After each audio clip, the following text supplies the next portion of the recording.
Hello, this is Robert Rickover at Body Learning. And today my guest is Amy Ward Brimmer, who is an Alexander Technique teacher of, I believe, over 17 years experience in the Philadelphia. She lives in the Philadelphia area. She has an extensive background in acting, theater, voice. She's been Alexander Technique instructor at Yale and the Opera Training Program, the Hart Conservatory, and Brooklyn College.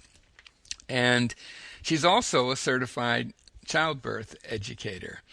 But we're going to talk today. Actually, what's going to happen is she is going to interview me. So I'm going to turn it over to you, Amy. Good morning, Robert. Good morning. I'm glad to be here. I'm really happy to be able to ask you about this, what we're going to talk about, which is negative directions. And we've been thinking a little bit about the application of negative directions. And it turns out that they can be applied, like so many other aspects of Alexander work, in areas where you might not initially think to apply it, but it's we're coming up with some interesting stories about how people are using negative directions. So to start, maybe you could give an example of how negative directions are used more typically in Alexander learning. Sure. Well, I mean, a classic example would be how Alexander teachers would suggest a student think about their neck. So an older version, probably a little bit less used now, would be free your neck. And that has some drawbacks that I think are fairly obvious when you start exploring it. So the updated example of that is let your neck be free. Big improvement. Typically, Alexander teachers will emphasize the word let, because they don't want you to do anything. But as it turns out, not everyone knows how to let their neck be free, and they might do a little subtle doing. And the negative direction version is to have the student say, I am not tensing my neck or tightening my neck or whatever. The big advantage being that it doesn't assume anything that's not pretty much always true. People know how to tighten their neck, and they know what no means, and those are the only two things that we would assume a person knows in using that kind of direction. And I don't want to get into all the stuff about, negative sounds negative, and we really want to be positive in the Alexander technique, except to say that, yes, it is a negative statement grammatically, but it's a very positive intent. And that we have lots and lots of material. I'll put a link to a page that is all about negative directions and has a number of interviews. We've done some of them. I've done some with other people. And I think I'm going to assume that our listeners to this podcast understand or have some experience with negative directions in the usual Alexander technique context, which is how to improve the way your body functions. Terrific, thanks. Phew, that was long. And I am not tightening around the word negative. Well, yeah, that's great. And I'm not tightening either. We're both free as can be. Free as can be, indeed. Yeah. And so that's, obviously something that happens in a lesson and in a student or in our sort of practice in between lessons. What are some other stories or feedback you're hearing from your students or your colleagues about other circumstances where negative directions can be applied? Yeah. I'll say first again that negative directions are gaining rapidly in popularity from what I can see. They were initially introduced, I think, about 5 or 6 years ago by Missy Vinyard in her book. And I think they are becoming increasingly popular.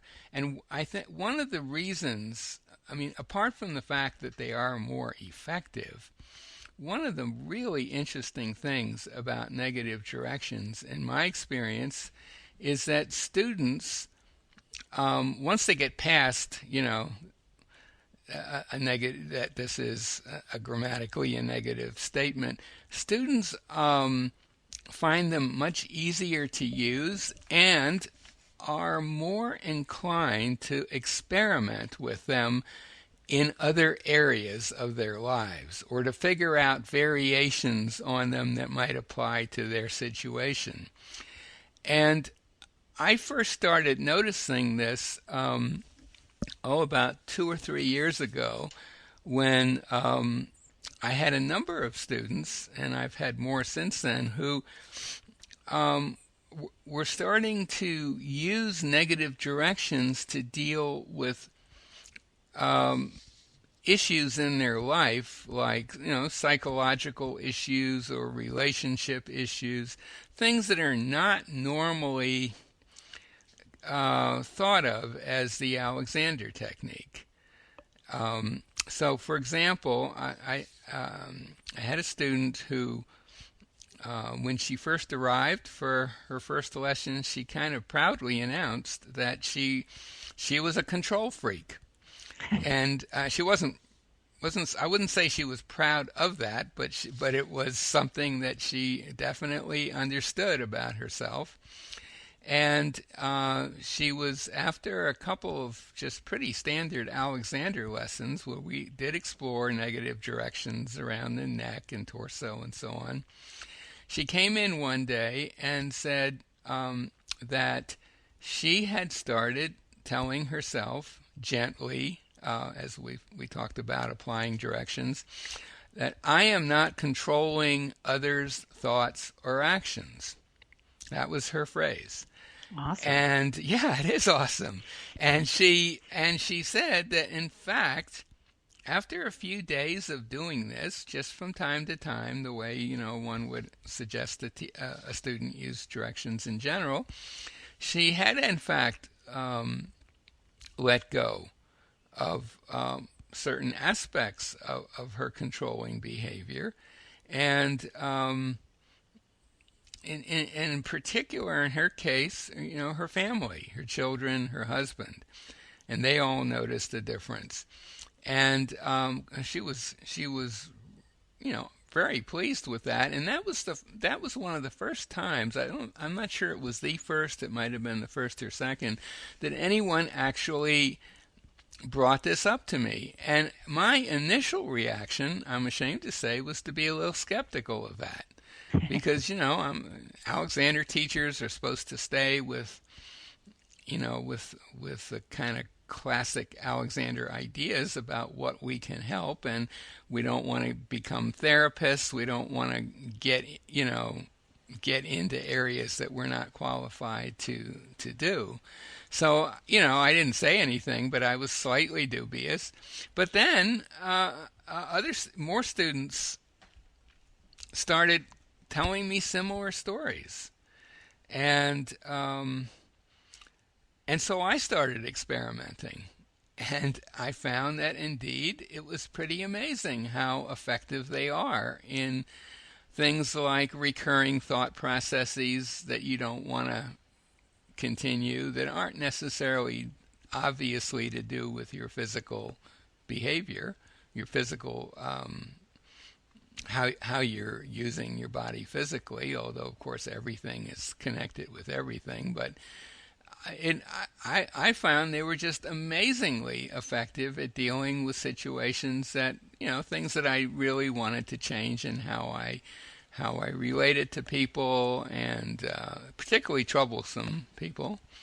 And so that's kind of the big story. I could give you another example if you like, or do you want to ask anything about what we've talked about so far? Well, I don't have a particular question in mind, but I would say that I think that first of all, we could do a series of podcasts on what an Alexander teacher's work touches on in a person. I think this points to the holism of our work. In other words, everything is connected, and you can't just mean, the implications of applying negative directions in terms of freeing your musculature obviously it is going to free the rest of your life as well, or could. And it certainly is what got me interested in the Alexander technique. I was happy to feel freer in my body, but what I was really intrigued with is how it affected everything else, including my psyche and my relationships with other people. And so I think in the story that you've shared with your student and her controlling behavior, and being a recovering perfectionist and control freak myself, it really is the mindfulness aspect of our work which teaches us to be less reactive. And so I think that this is it's exciting. Yes, we don't want to be therapists, and that's not what people come to us for, and we're not qualified to serve in that way. But I think we often see where being easier in the way that you bend over and pick something up, for example, or the way that you sit at your computer has ramifications in your relationships with people, because you're more present to yourself and you're more able to stop and pause and apply those negative directions. And so it's good to be skeptical when people bring these big stories in. But I'm wondering if there's another sort of, I'm wondering if you have noticed, as I have, that negative directions actually help things like despair and depression in people, or any kind of those kinds of struggles that people have. Not directly depression, but just to back up for a second, so it's not at all I don't think it's at all surprising would be surprising to anyone working in the Alexander technique field, or anyone having Alexander lessons, that as they improve their physical functioning, other things improve along with it, and it's not uncommon For example, I did an interview with a teacher in England recently, which is a podcast. I'm not sure it has been. Is a podcast now, where one of the major effects of her lessons were lifting of depression issues. So I mean that doesn't really surprise us. I think. Now, I may be projecting here, but I think most Alexander teachers would say, and that's fine, but if you were to go directly to a direction that involves depression or some other psychological state, that would be maybe even labeled as end gaining. Really, what we're grounded in the practical, almost measurable changes in physical behavior. And the other stuff, it's great when it happens, but we're not the ones to suggest to people to directly or indirectly approach those using Alexander directions.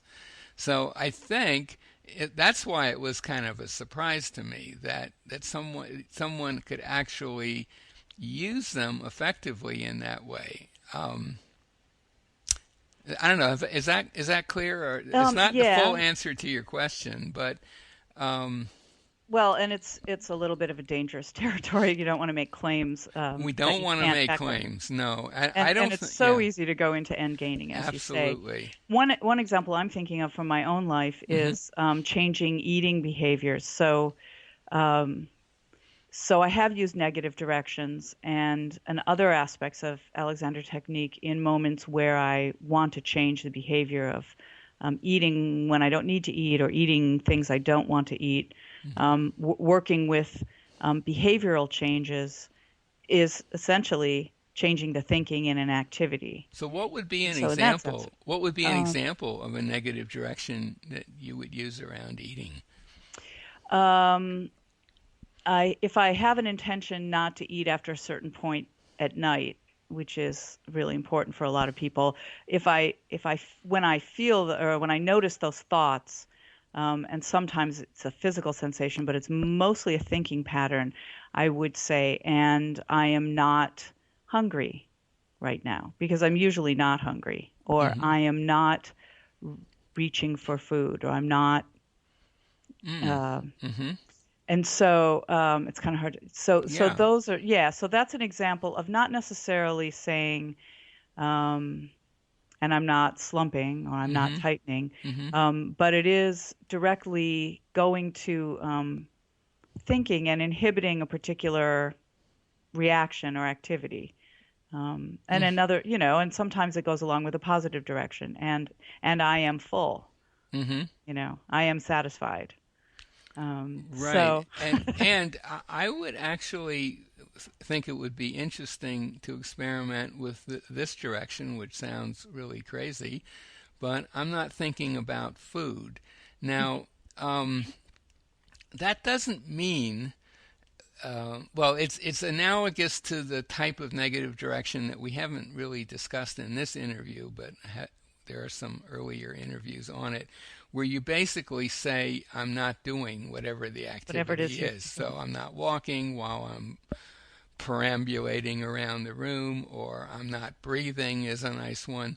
And they are not directions that really tell you to stop anything.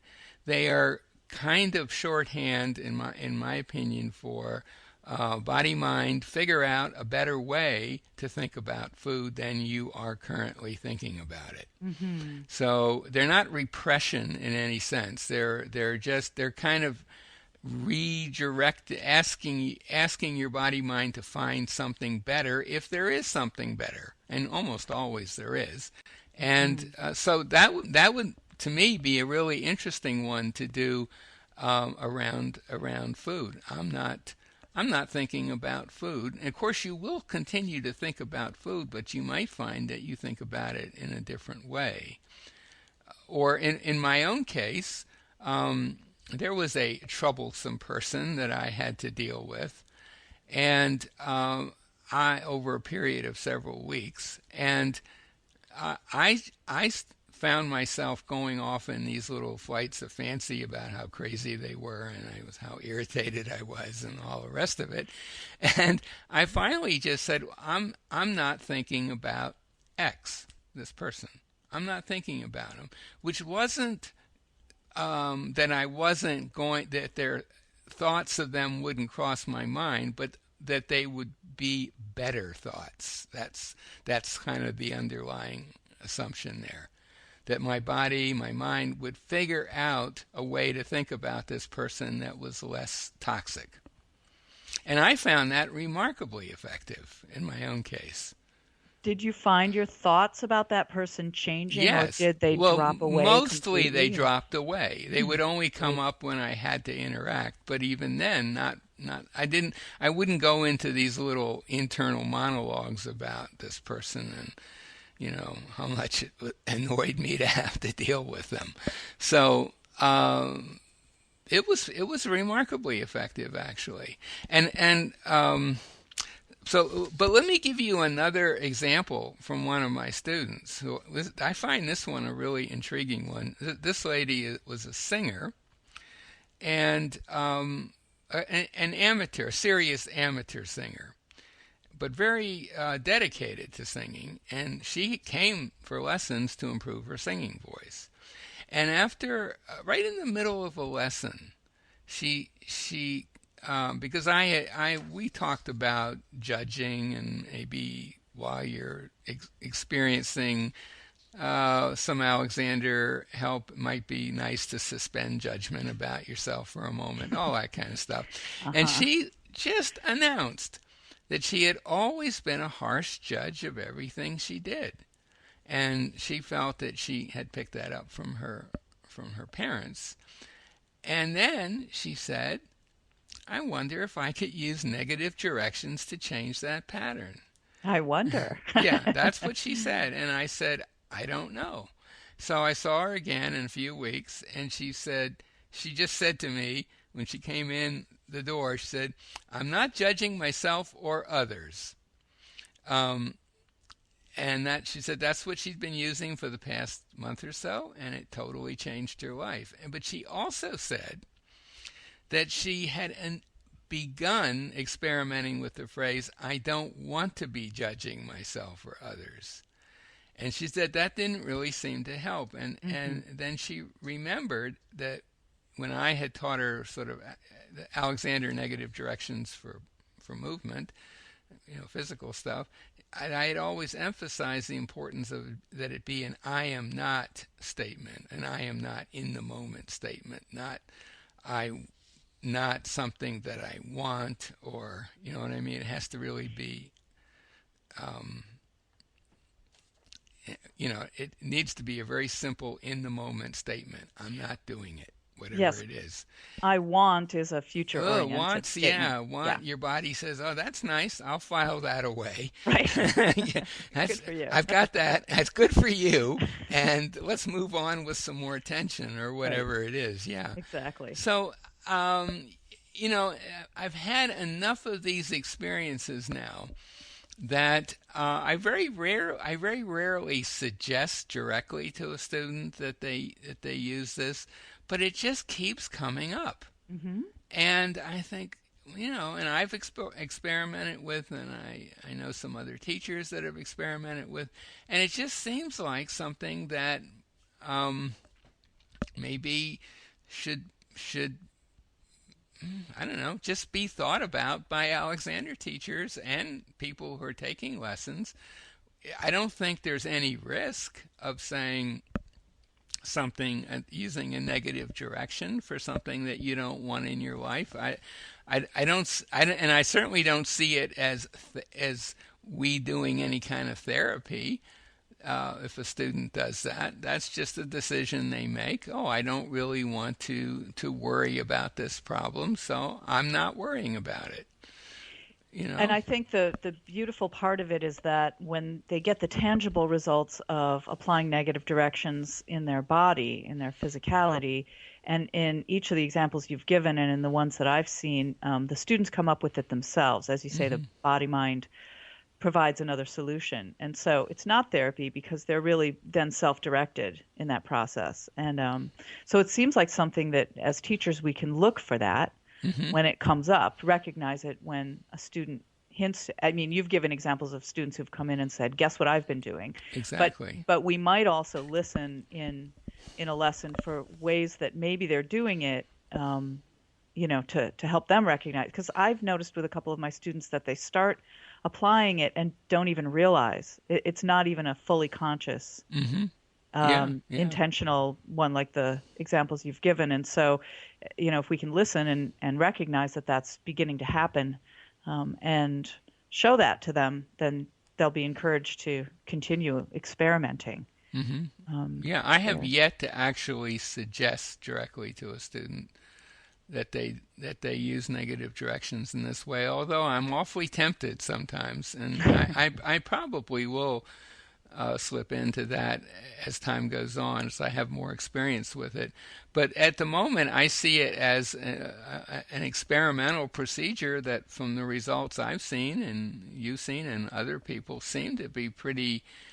Seems to be pretty effective. I've never had any sense of any negative aspect of it in a person's life. So, and to go back to the great man himself, Mr. F. Matthias Alexander, I don't have the quote in front of me, but he does say in one of his books that he hopes someday his explorations will be, or his work that he's done, discoveries he made, will be seen as a signpost for future explorers, kind of directing him in a direction of thinking and experimenting. And he was always very clear that he had just barely scratched the surface. So I suspect that if we could have a three-way conversation with him, he'd probably say, oh, that's interesting, or something like that.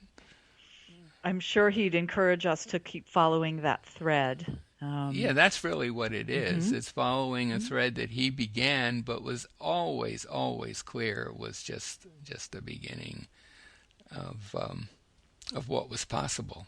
So, Well, thank you, Robert. This has been really interesting well, to think thank about. you. This has been great.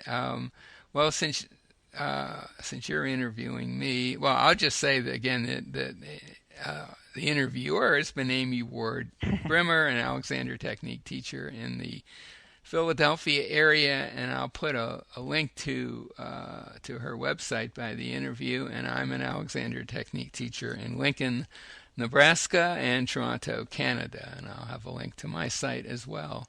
So thanks. This was great, Amy. Thanks, and let's not tense up. Absolutely.